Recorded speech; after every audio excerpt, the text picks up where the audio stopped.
In Chapter 24, are public officials always on the record? The case of the counselor's blog.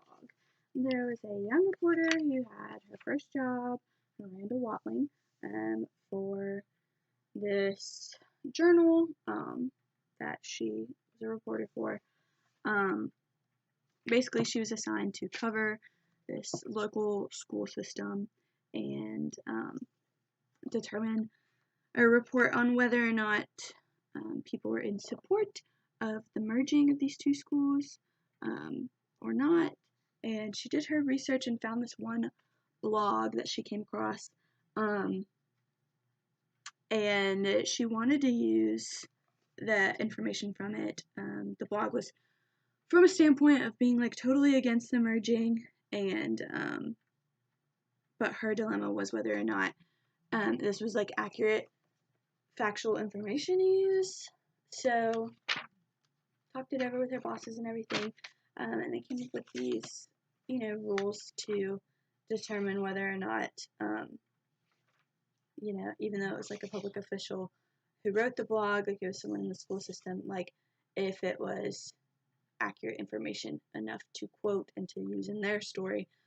So when looking at these blogs or anything like that for these news stories to remain unbiased and use credible information, you need to make sure that it's authentic.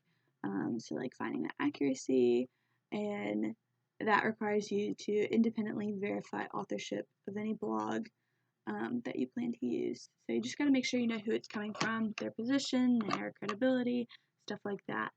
And then after that, next step is report. So like when you're doing that, do your research. Don't just use one source, of course. Yeah, and that goes for any story, not just with blogs, but specifically with them. You want to know like why the blogger is commenting on this certain situation, and why should your audience listen to a blog of someone else's opinion and someone else's work. And then after that, you need to be transparent, so just being honest and acknowledging who you are online if you're making a blog.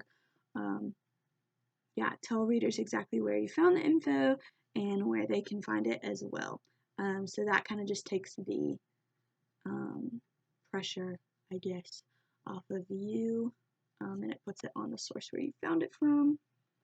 And then lastly, you need to consider the consequences.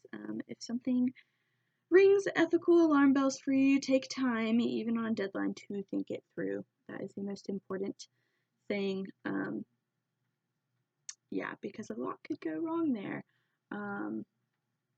You could burn the source that it came from. You could attach yourself to false information. A lot could go wrong there. So it's just really important to thoroughly go through these steps in any case, honestly, of reporting, of forming focus groups, of anything involving someone else's words.